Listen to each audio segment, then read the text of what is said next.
성장하는 교회도 여러 가지 균열과 아픔이 생깁니다. 사도행전 6장은 이렇게 시작하지요. 그때의 제자가 더 많아졌는데, 제자가 많아졌습니다. 진행형입니다. 사람들이 점점 많아지고 교회는 부흥했습니다. 물론 외부적인 압박과 연약함과 공격이 있었고, 내부적으로는 아나니아 삽비라 사건으로 교회가 많이 흔들렸습니다. 그럼에도 제자의 수가 점점 많아졌습니다. 그러나 사도행전의 저자 누가는 이 본문을 다른 방향으로 풀어냅니다. 긍정적인 이야기만 풀어낼 수 있는데 어려움과 고난과 아픔들을 담아냅니다. 6장 1절에 헬라파 유대인들이 자기의 가부들이 멜의 구제에 빠짐으로 히브리파 사람을 원망하니, 여기에서 헬라파 유대인 사람들, 여성들이 구제에서 빠졌다라고 합니다. 실은 이때 당시 문화는 금요일마다 구제 활동 모금을 합니다. 그리고 이 모금된 금액으로 과부나 고아나 홀로 있는 사람들을 채우고 돕는 일들을 했었습니다. 근데 늘 제외되는 대상이 헬라파 유대인 여성들이었습니다. 여기서 매일이라는 단어가 참 중요한데, 이거는 단순한 실수가 아니라 매일 반복되는 실수, 행정적 오류입니다. 실은 우리가 어떤 행정적으로 오류나 누락이 되면 늘 불편을 겪게 됩니다. 왜 반복되는 누락과 이런 아픔이 있었을까요? 사도행전에는 사도들이 이 많은 공동체를 책임지기에 역부족이었습니다. 갑작스럽게 사람들이 많아졌습니다. 교회가 부흥하면 그렇게 됩니다. 갑작스럽게 숫자가 늘어나면 점점 행정적으로 누락이 일어납니다. 근데 더 큰 문제는 공동체가 성장하는 가운데 보이지 않는 경계선, 배제, 이런 특유의 소외가 생겨났다라고 합니다. 소외지요. 오늘날로 말하자면 왕따입니다. 소외가 일어났습니다. 헬라파 유대인들은 히브리파 유대인들과 달랐습니다. 출신이 다르고 나라가 달랐습니다. 다른 언어를 썼습니다. 그리스어를 썼습니다. 그리고 이 사람들은 70인역이라는 성경을 달리 읽었습니다. 그리스 문화에 열려 있었고 로마 문화를 좋아했었습니다. 개방적이었습니다. 그러다 보니까 토착 이 팔레스타인 유대인들과 같은 크리스찬인데 서로 맞지 않았습니다. 언어가 다르고 문화가 다르면 서로 어떤 일들이 시작됩니까? 보이지 않는 경계가 생깁니다. 보이지 않는 배제가 생깁니다. 그래서 이 사람들은 구제 활동에서 배제되었다라고 말합니다. 예를 들어 미국이나 이 다른 나라에서 태어나 자란 한국 친구들을 교포라고 합니다. 교포 한인 1세, 2세, 3세라고 하죠. 한국에서 자라난 친구들이 해외로 유학 간 케이스와 아주 다릅니다. 얼굴은 한국 사람이고 음식은 동일하게 먹지만 다릅니다. 예를 들자면 교포 친구들과 제가 만나면 저는 폴입니다. 제 영어 이름이 폴이거든요. Hey 폴이라고 하고 말을 편하게 합니다. 근데 어느 순간 제가 김병훈 목사라고 말하면 이미 그 안에 위계 질서가 생기고 말을 건네지 않습니다. 그러다 보니까 해외 교포들은 한국 사람들이 딱딱하고 권위적이다라고 합니다. 그리고 한국 사람들은 해외 교포들을 보면서 야, 쟤네들은 예의가 없구나라고 말합니다. 문화가 다른 거예요. 헤이라고 하잖아. 우리 친구도 저한테 헤이 폴이라고 한번 해주십시오. 자, 하나 둘 셋. 아, 얼마나 좋습니까? 금방 편해집니다. 근데 이제 김병훈 목사라고 하면 이미 딱딱해지는 겁니다. 이 문화 차이입니다. 여러분, 언어와 배경과 문화가 다른 사람들이 함께 모이는 가운데 섬세한 배려가 필요합니다. 저희도 실은 다 다른 세대들이 모여 있습니다. 부모님들, 우리 청년들, 청소년들, 섬세한 배려가 필요합니다. 예루살렘 공동체의 문제는 단순한 문화 차이가 아니라 이 문화를 통한 소외 활동이 일어났다는 겁니다. 홍길동전에 이 홍길동 이야기 다 아실 겁니다. 여기서 이 주인공 홍길동은 조선시대 고전 소설의 주인공입니다. 이 사람이 서울의 아들로 태어났죠. 서울은 이제 첩의 자녀인데 서울이라는 이 신분 때문에 똑같은 집, 똑같은 가정에서 아버지를 아버지라 부르지 못합니다. 이 친구가 뛰어난 재능과 통찰력을 가지고 지혜를 가졌음에도 불구하고 같은 집에서 아버지를 아버지라 부르지 못합니다. 초대교회 안에서도 한 아버지 하나님을 믿습니다. 그런데 헬라파 아버지와 히브리파 아버지가 다른 거예요. 소외가 일어나는 겁니다. 오늘날 교회도 동일한 문제가 발생합니다. 부모 세대와 청년 세대는 생각이 다릅니다. 오랜 교인과 동행 가족도 다를 수도 있습니다. 이 교회에서 자라난 친구들과 밖에서 전도되어 온 친구들의 생각이 다를 수도 있습니다. 또한 각자가 살아온 신앙의 시간과 경험한 교회 모습이 다릅니다. 이걸 전통이라고 합니다. 저의 전통과 여러분들의 전통이 다를 수도 있습니다. 직분자와 성도의 자리도 다르고 예배의 선호도도 다를 수도 있습니다. 우리 친구들을 아직 못 드려봤겠지만 3부 예배는 아예 클래식하게 예배를 드립니다. 여러분 1, 2, 3부 예배 다 드려도 됩니다. 끝나고 3부 예배 또 드려도 돼요. 다 다릅니다. 이 현대 심리학자 로이 바우마스터라는 사람이 인간에게 가장 근본적인 욕구는 소속감이라고 말합니다. 이 소속감이 그러나 배제되면 사람의 마음에 이런 감정을 느낍니다. 나는 이 공간에서 필요 없는 존재구나. 나는 이 집단에서 의미 없는 사람이구나. 떠나야지. 이게 소속감의 문제가 일어날 때 발생하는 결과입니다. 오늘 공동체의 이 심각한 문제 앞에 사도들이 한자리에 모여서 이야기를 나눕니다. 이제 이 문제를 어떻게 파악하고 해결하고자 고민을 하는데 6장 2절에 이렇게 표현합니다. 12사도가 모든 제자를 불러 이르되 우리가 하나님의 말씀을 제쳐놓고 접대를 일삼는 것이 마땅하지 아니하니. 무슨 뜻입니까? 문제는 구제나 어떤 구호 활동이 아니라 배제가 일어났는데 말씀이 흩어졌다라는 이 고백을 통해서 우리에게 보여주는 건 중심이라는 겁니다. 중심이 흩어진 거예요. 중심이 흩어지니까 사도들이 구제와 섬김을 가볍게 여긴 것이 아니라 우리의 중심이 흩어지다 보니 우리의 활동도 우리의 섬김도 의미가 사라지고 있구나라는 사실을 발견한 겁니다. 말씀의 중심에 서지 않으면 좋은 일도 좋은 뜻도 왜곡이 됩니다. 그래서 이 문제의 근원을 파악한 사도들은 문제 해결 방식을 딱 한 가지로 정리를 합니다. 문제 해결 방식 한 가지는 말씀으로 공동체의 분산된 모습을 다시 재정렬하는 것입니다. 여기서 말씀을 제쳐놓고 접대를 일삼는 것이 마땅하지 아니하다. 이 단어, 이 문장을 한 단어로 표현하자면 재정렬입니다. 재정렬. 사도행전 2장 47절이나 9장에 보면 누가는 사도행전에서 말씀으로 정렬이 될 때 얼마나 큰 부흥이 임하는지 계속해서 보여주고 있거든요. 주께서 날마다 더하게 하시니라.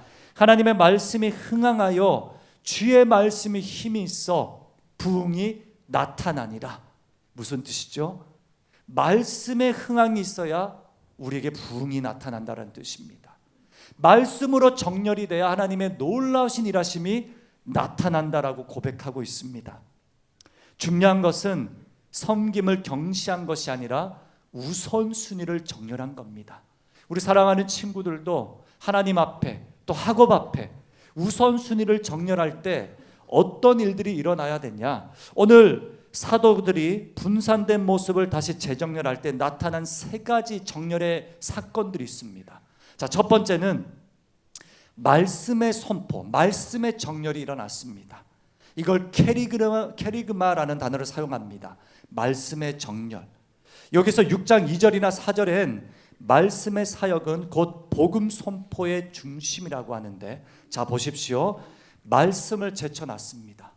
그러다 보니까 우리가 왜 활동을 하고 왜 섬기는지 점점 생각이 사라지는 겁니다. 그래서 다시 한번 말씀 앞으로 들어가니 반성이 일어났습니다. 우리가 큐티를 하고 말씀을 묵상하고 말씀 앞에 서는 건 누군가를 지적질하기 위해서 읽는 것이 아니라 내 안에 반성이 일어나기 위함입니다. 우리 친구들 다 큐티 하시죠? 그렇게 알고 있습니다. 열심히 하고 있는 걸로 알고 있습니다. 큐티는 어떤 이야기냐? 큐티는 왜 하냐? 하나님 안에 반성이 일어나게 하기 위함입니다. 이걸 말씀의 선포입니다. 말씀은 나에게 선포하는 거예요. 누군가에게 선포하는 것이 아니라 나에게 선포하는 겁니다. 나에게 선포되는 말씀은 나의 섬김, 나의 활동, 나의 공동체, 나의 봉사와 나의 섬김을 재정렬시킵니다. 신앙생활하는 가운데 참 중요한 건 말씀을 스스로에게 선포하는 거예요. 우리가 읽은 말씀은 전도사님, 목사님이 선포한 말씀이 아니라 나에게 선포되는 말씀이라고 여기는 겁니다. 그래서 우리는 묵상, 내재된 말씀, 적용된 말씀이라는 표현을 사용합니다.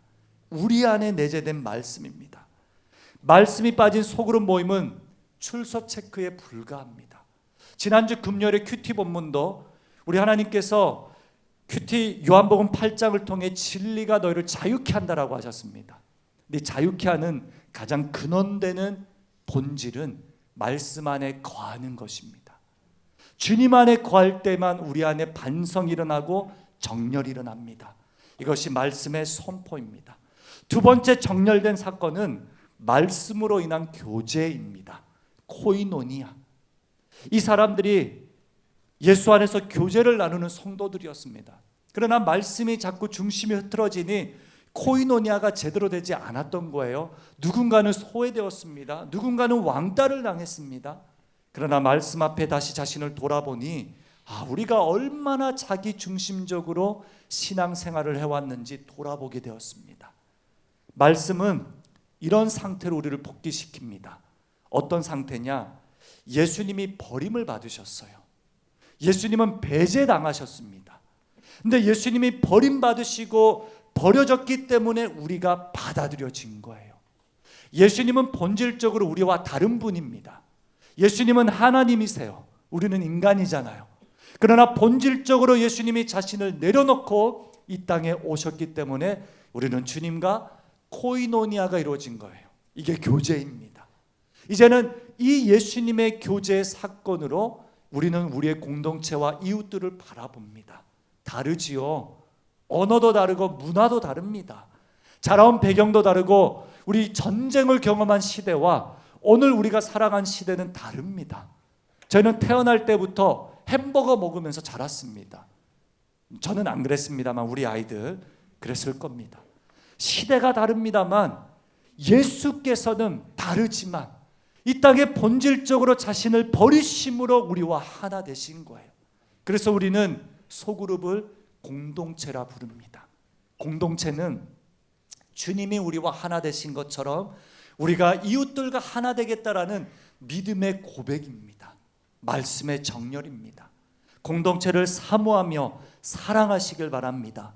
마지막으로 정렬의 사건 중에 정말 중요한 건 말씀으로 인한 봉사가 정렬이 됩니다.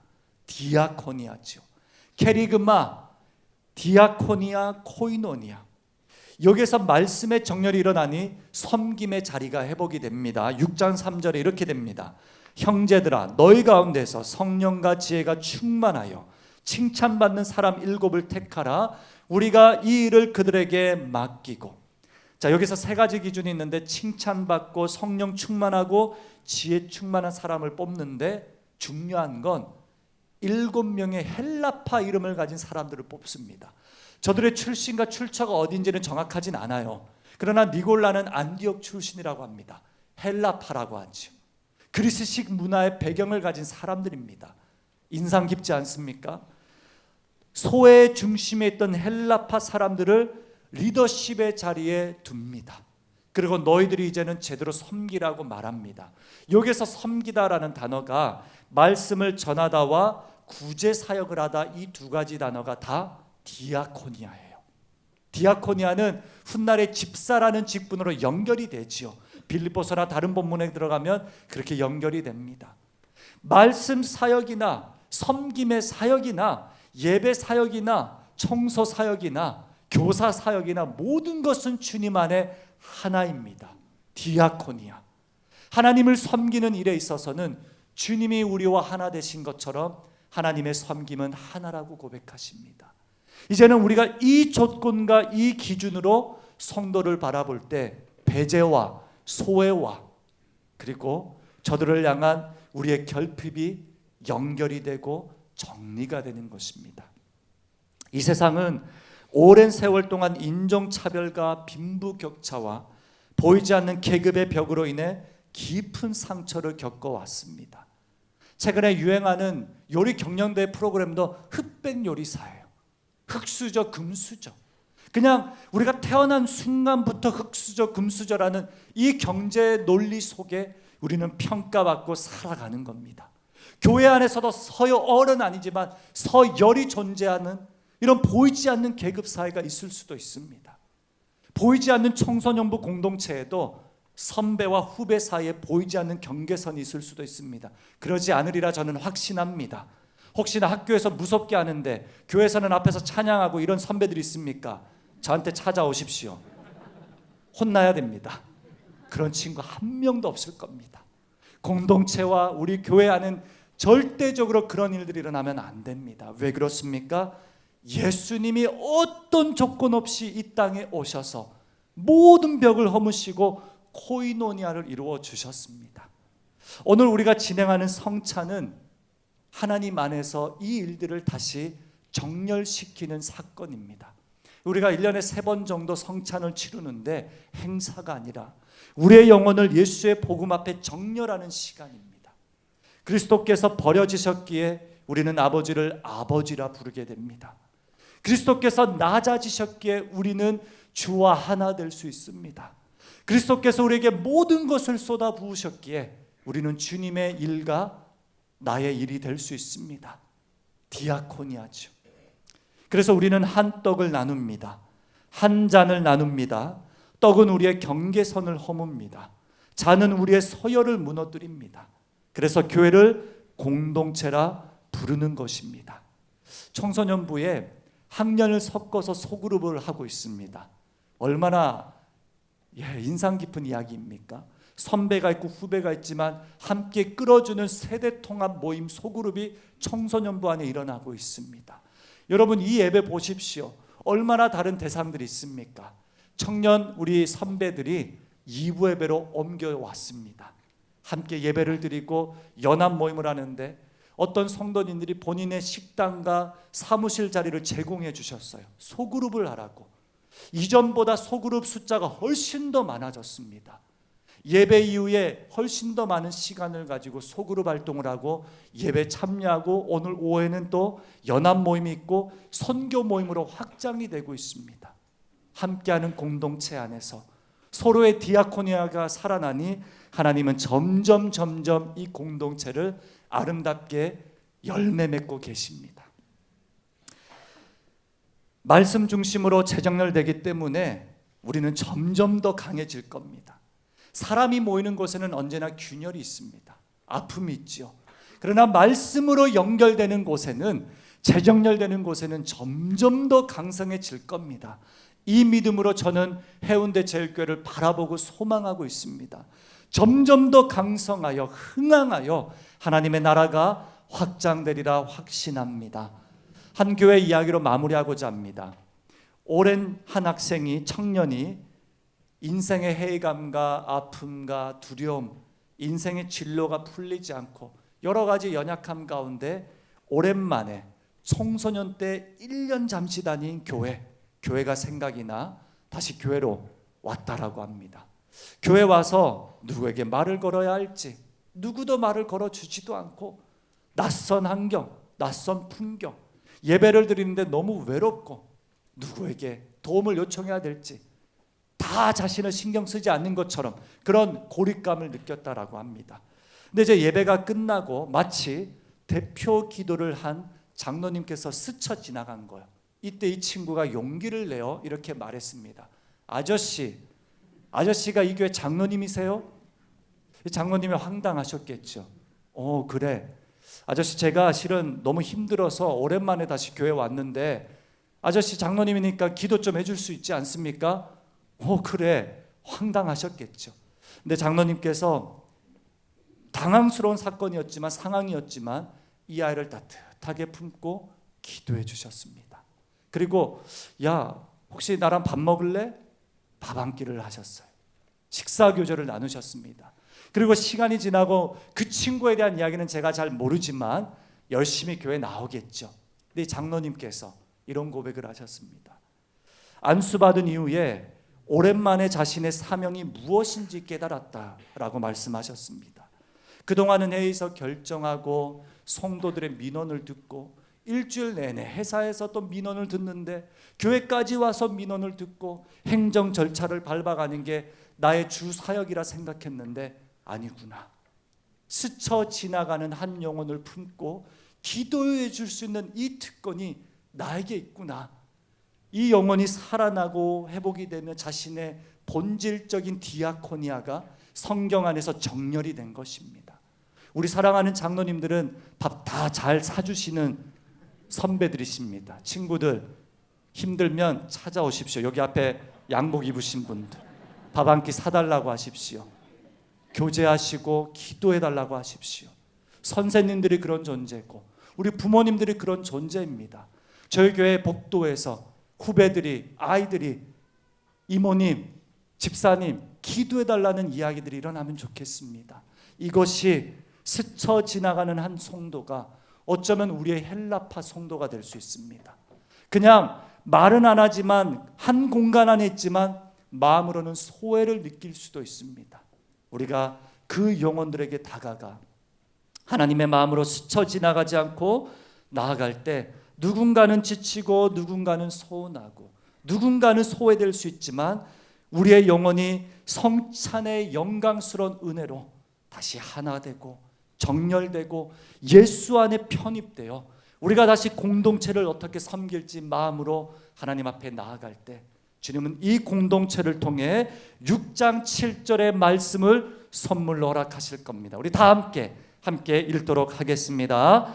하나님의 말씀이 점점 왕성하여 예루살렘에 있는 제자의 수가 더 심히 많아지고 허다한 제사장의 무리도 이 도에 복종하니라. 아멘.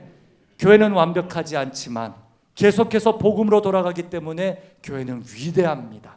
성도들도 완벽하지 않지만 계속해서 말씀으로 정렬되기에 우리는 성장합니다. 성장하고 위대하고 온전한 주님의 교회를 함께 만들어 갑시다. 부모님들만 만드는 것이 아니에요. 여러분들도 이 교회를 함께 만들어 가는 겁니다. 소외되지 않고 소외시키지 않고 하나님과 연합하는 우리 사랑하는 청소년, 청년들 모든 공동체 되길 주님의 이름으로 축복합니다. 우리 시간에